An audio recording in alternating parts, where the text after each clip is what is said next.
Bonjour à tous et bienvenue dans ce cours vidéo sur la défense Petrov. Alors la défense Petrov, c'est une grosse ouverture, très fiable, à mon sens, une des meilleures manières d'affronter E4 au premier coup. Et c'est d'ailleurs pas pour rien que dans la pratique moderne, que ce soit Fabiano Caruana ou Jan Nepomniachtchi en avaient fait leur arme principale, et ils avaient d'ailleurs gagné le tour des candidats en utilisant la Petrov contre E4. Ouverture très dure à battre, très solide, mais en gardant en tête qu'on peut bien sûr contre-attaquer et profiter de la situation si jamais les blancs en font trop. Et d'ailleurs, que ce soit l'un ou l'autre, ils étaient arrivés à gagner des parties importantes avec les pièces noires dans ces tournois des candidats. Voilà, donc en plus, si on remonte bien sûr un peu plus loin dans l'histoire, hein, c'est pas une ouverture très récente, la Petrov, et plein de très très forts joueurs l'ont employé à travers l'histoire. Mais au début des années 2000, c'était Kramnik. Avant, il y a eu Karpov qui l'a joué très fréquemment.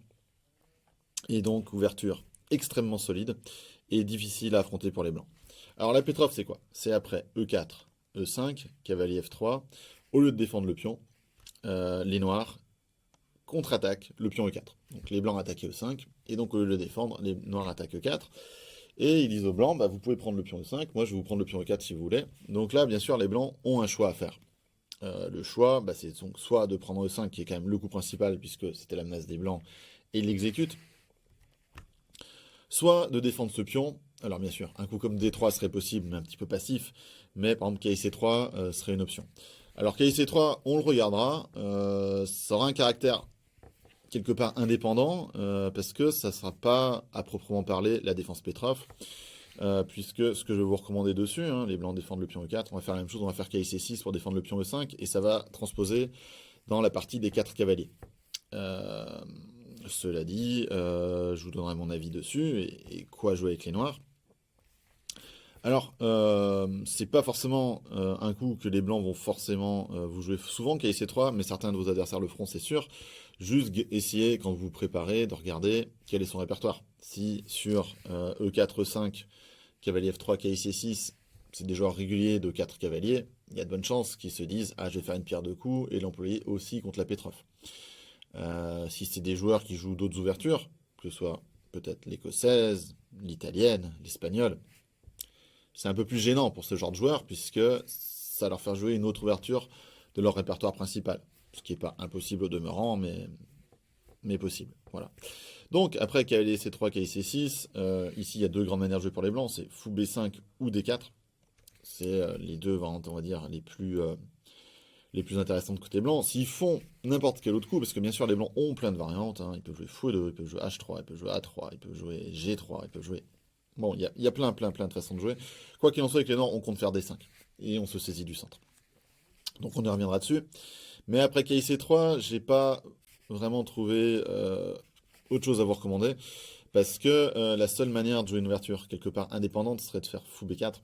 Ici, le défaut, c'est que je pense que les blancs peuvent être un petit peu mieux dans cette variante.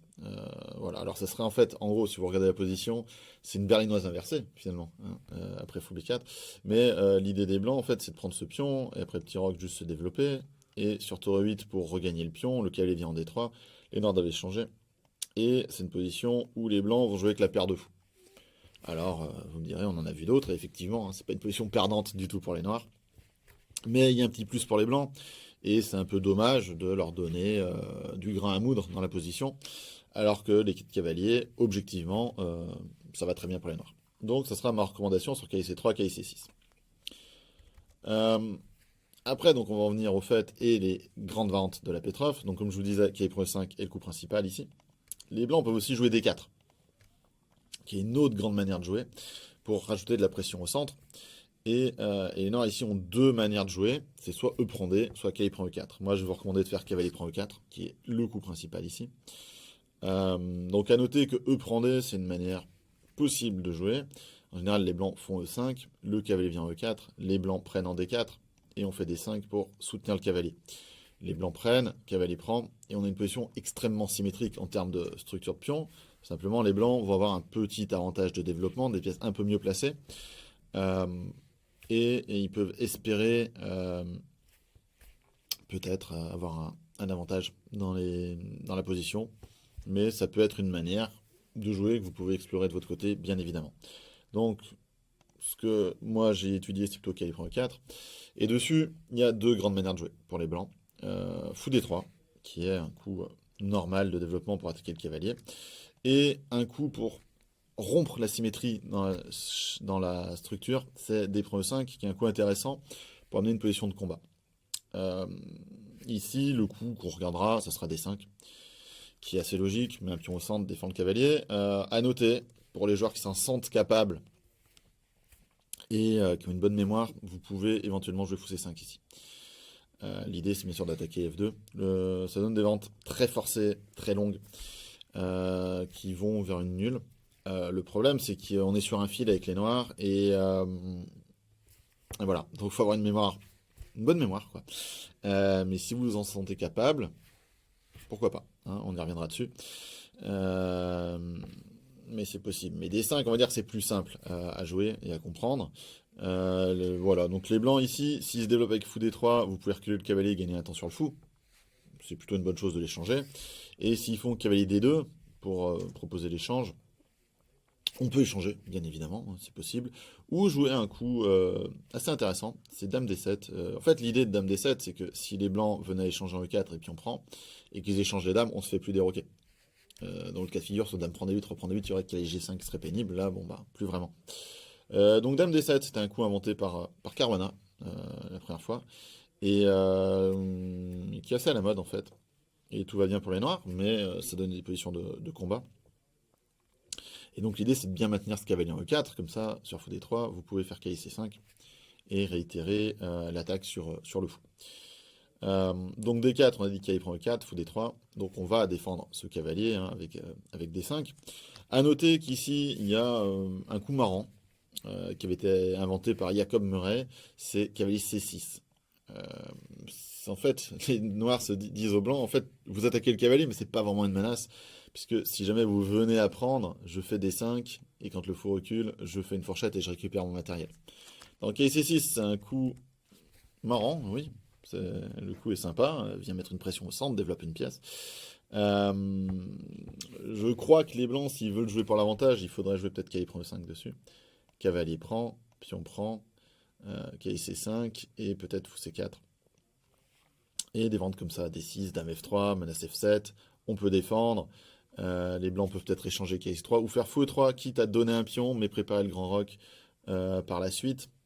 Et par exemple, des prends cavalier D2. Et il peut y avoir du jeu pour les blancs. Alors, ça n'a pas été mon choix, mais à vrai dire, c'est une vente jouable. En fait, j'ai choisi une variante qui m'a l'air très simple et qui m'a l'air d'égaliser. Donc c'est de faire D5, on défend le cavalier, et sur cavalier prend E5, jouer fou D6. Alors un coup extrêmement rare à vrai dire. Ici le coup principal, et qui a été joué des milliers de fois, hein, c'est cavalier D7. C'était le coup que moi-même je connaissais avant de préparer ce cours, et que j'avais joué quelques fois dans ma vie. Alors les blancs en général ils prenaient, ils rock, et sur fou D6, C4 a été le grand coup pendant longtemps, mais maintenant peut-être cavalier C3, c'est la manière que les blancs essayent d'utiliser pour jouer une position comme ça, pour essayer d'avoir un petit avantage, vous voyez, on peut peut-être jouer sur les cases noires. À vrai dire c'est solide pour les noirs, en connaissant bien, il n'y a pas vraiment de problème, il y a eu pas mal de parties modèles, mais c'est une manière de tester pour les blancs, bien sûr, cette position. Mais donc, sur cavalier prend E5, le coup que je voulais vous recommander, c'est fou D6. De continuer la symétrie, à vrai dire. Et après petit rock, on rock, C4, C5. On garde la symétrie le plus longtemps possible. Bien sûr, s'ils prennent, on va pas pouvoir la garder sans 7 ans, mais on fera cavalier F6 pour regagner les pions au centre. Et j'ai analysé tout ça, et je vous le présenterai. Mais je dois dire que j'ai été agréablement surpris de la validité de la variante. Donc, après la position principale de la Petrov, donc au second coup, ce qu'il nous reste à voir dans cette introduction, c'est cavalier prend E5, donc qui est quand même le coup principal. Donc je vais vous recommander de jouer D6 hein, pour chasser le cavalier, mais j'ai consacré aussi un chapitre entier à un coup surprenant, c'est cavalier prend E4. qui, je dois dire, est un coup assez correct. Alors, de prime abord, ça a l'air très mauvais, hein, puisque Dame E2 semble gagner pour les blancs, puisque ça attaque le cavalier. Et si les noirs s'en vont avec le cavalier, les blancs vont faire KIC6, gagne la dame. Hein, par exemple, cavalier F6, KIC6, échec à la découverte, gagne la dame. Mais c'est pas du tout l'idée des noirs. L'idée des noirs, c'est de faire Dame E7, dire aux blancs, bon bah vous pouvez prendre le cavalier, mais je vais regagner le vôtre. Et on va analyser ça en détail. Sur la meilleure manière de jouer avec les blancs, on transpose dans une finale. Mais ça a l'air d'aller. Alors, comme avec les noirs, j'ai envie de dire, c'est plutôt une variante si les blancs jouent bien, où on doit se contenter uniquement de la nulle. Bon, c'est déjà bien un nul avec les noirs, mais on peut pas vraiment viser mieux. Ça sera plutôt une arme que j'ai envie de vous dire, de la garder en surprise, qui sera efficace contre un adversaire pas très bien préparé, même un adversaire préparé à vrai dire, comme la ligne m'a l'air assez correcte, ça peut être jouable, et aussi peut-être pour des parties rapides, blitz, etc. Ça peut être intéressant, ça a un bon effet surprise, et donc, bon, on analysera tout ça. Mais ma recommandation principale, ça va être de jouer des 6, évidemment attaquer ce cavalier. Alors, les blancs en général font cavalier F3. Certains joueurs peuvent être tentés d'aller sacrifier le cavalier pour déroquer le roi. C'est assez douteux, on regardera comment on réfute. Évidemment, le cavalier peut aussi se retirer en C4 ou en D3, et ça, c'est souvent des lignes jouées pour échanger les dames. Ce que je veux dire par là, c'est disons cavalier C4, cavalier prend E4, dame E2, dame E7. Non, ce cavalier E4 va partir tôt ou tard, et il y aura un échange des dames. Par exemple, les blancs peuvent jouer cavalier E3 pour essayer de revenir vers D5 ici, mais il peut faire à peu près la même chose via D3, F4. Et on a des positions où les dames s'échangent. Ça peut être via cet ordre de coups, mais même en jouant cavalier F3, hein, je dois dire que quand les noirs récupèrent donc le pion de moins, dame E2 reste une option pour les blancs pour jouer l'échange des dames. Par exemple, après D3, le cavalier part en F6, et fou G5 ou cavalier C3, les dames vont s'échanger. C'est pas des variantes que je vais qualifier de critiques, ni de dangereuses théoriquement pour les noirs, mais c'est des parties qui jouent. Les blancs, à vrai dire, gardent les pièces sur l'échiquier, alors toutes, sauf les dames, mais c'est une finale très compliquée, hein, avec toutes les pièces légères et les tours. Donc on va dire que c'est un milieu de jeu sans les dames plus qu'une finale. Et d'un point de vue pratique, pourquoi pas. Donc c'est une partie que le meilleur gagne, j'ai envie de dire, mais il n'y a pas grand-chose à savoir. Mais donc après cavalier F3, cavalier prend E4. Ici, il y a deux grandes manières de jouer avec les blancs. C'est D4 ou le coup un peu plus moderne cavalier C3. Un peu plus moderne, qui a été vraiment à la mode, qui l'est toujours d'ailleurs. L'idée des blancs, c'est qu'après l'échange, ils veulent prendre 2D. Donc ça leur assure un bon contrôle central de cette prise 2D. Parce qu'ils ont les pions doublés, mais qui contrôlent beaucoup de cases. Ça va leur permettre de vite sortir le fou. Ils auront le contrôle de la colonne D. Donc, vous voyez, ils ont un contrôle assez important des cases centrales. C'est absolument pas une faiblesse en termes de structure de pions, puisqu'ils ne nous laissent pas de majorité de pions. Et ils comptent faire grand rock avec un roi très solide. Donc, en général, le jeu continue par fou E7, disons fou E3, bien sûr fou F4 possible aussi, mais petit rock, dame D2, cavalier D7 et grand rock pour les blancs. Et donc, les blancs arrivent à jouer des positions rock opposées. Ils vont jouer avec H4, ils vont essayer de lancer leur attaque. Bref, c'est possible. C'est une manière intéressante pour les blancs de jouer une position un petit peu double tranchante, avec des rocs opposés, et de trouver finalement du jeu contre la Petrov. Ce qui n'est pas toujours facile. Et donc, pour un peu les contrarier et les frustrer, moi, ce que je vais vous recommander, et je pense que le coup est complètement valide, c'est de juste retourner en F6 avec le cavalier sur cavalier C3, donc pas rentrer dans leur jeu, mais jouer cavalier F6, et puis on va se développer, on va faire petit rock, ce sera plus compliqué pour les blancs de jouer des rocs opposés là-dessus, et on garde une position assez solide, donc on analysera ça en détail, il y aura un chapitre consacré à ce coup cavalier F6. Donc après cavalier prend E4, bien sûr on analysera tous les autres petits coups, que ce soit C4 ici, fou D3, des coups comme ça. Mais donc l'autre grand coup, c'est D4 bien sûr. Donc on fait D5, les blancs développent le fou en D3.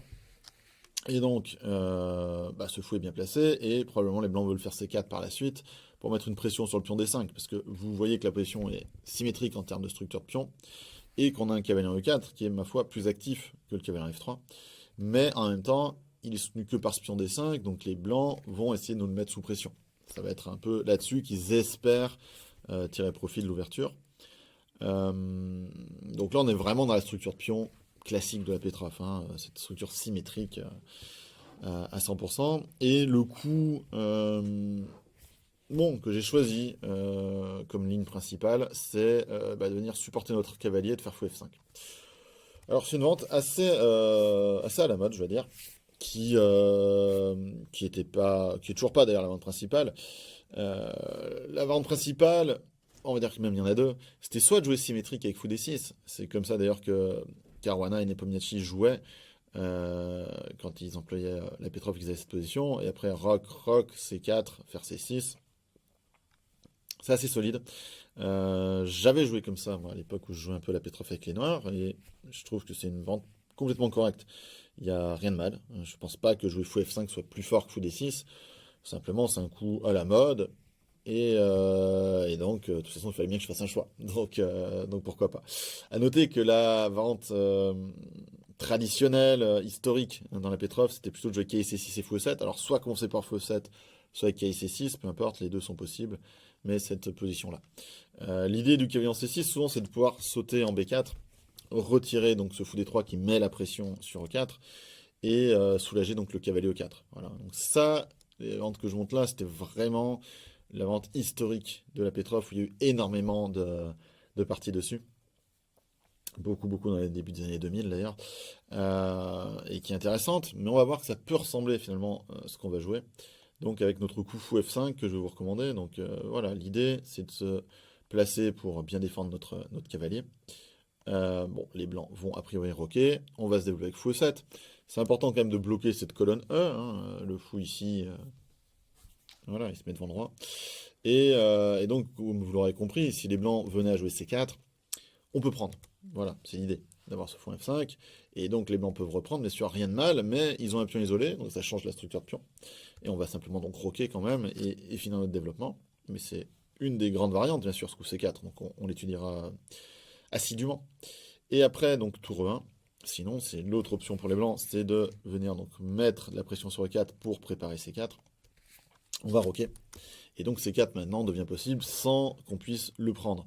A noter que si les blancs, au lieu de faire C4, venaient à jouer cahier D2 pour proposer l'échange des cavaliers, le cavalier 4 irait se réfugier en D6 et on propose l'échange des fous de case blanche. Ce qui est toujours plutôt une bonne chose dans cette structure, puisque le fou de case blanche, c'est le bon fou des blancs, et donc on leur le retire. Cela dit, on reviendra plus en détail, hein. Ça peut être intéressant avec les blancs aussi de jouer comme ça. Et donc sur C4, on va faire KIC6, toujours la même idée de venir bondir en B4. Alors les blancs ici peuvent soit jouer KIC3, soit prendre en D5. S'ils font KIC3, de toute façon, on fait des échanges massifs. On prend C3, on prend en D3, on prend C4. Et on a une position qui est assez solide. Hein. On reviendra plus en détail, évidemment. Et sur C prend D, eh ben, on peut reprendre avec la dame. Sur KIC3, on peut échanger. Et jouer une position comme ça. Voilà, donc on a déjà échangé 2 pièces mineures. Et la position noire est donc assez solide. On peut avoir des atouts dans la position, évidemment, à long terme. On a une case en C4 qui peut être forte. Si vous arrivez à jouer un coup comme C5 au bon moment, vous allez affaiblir la structure adverse. Et donc on regardera tout ça. Donc là, voilà, vous avez le cœur du cours. Une présentation basique des variantes qu'on va regarder, ce que je recommande, et donc ce à quoi vous attendre. Voilà, donc je vais vous dire à bientôt. On se retrouve très vite pour regarder donc maintenant beaucoup plus en détail la théorie de chaque variante, qui sera donc prédécoupée, hein. Les alternatives blanches au troisième coup, on l'a vu, au quatrième, au cinquième, etc. Quand ils jouent avec les dames E2, quand ils font juste D3 contre le cavalier E4, quand ils font fou D3, etc. etc. Les blancs ont finalement beaucoup de choix. À vrai dire, comme théoriquement parlant, la Petrov, ça marche très bien pour les noirs, et c'est souvent le cas, les blancs tentent beaucoup de choses. Donc ils peuvent tenter de vous surprendre, jouer des petites variantes, ou objectivement, bien sûr, ils seront pas mieux, mais ils peuvent avoir des petites idées et juste jouer des positions jouables. Donc voilà, on se retrouve très vite. À tout de suite.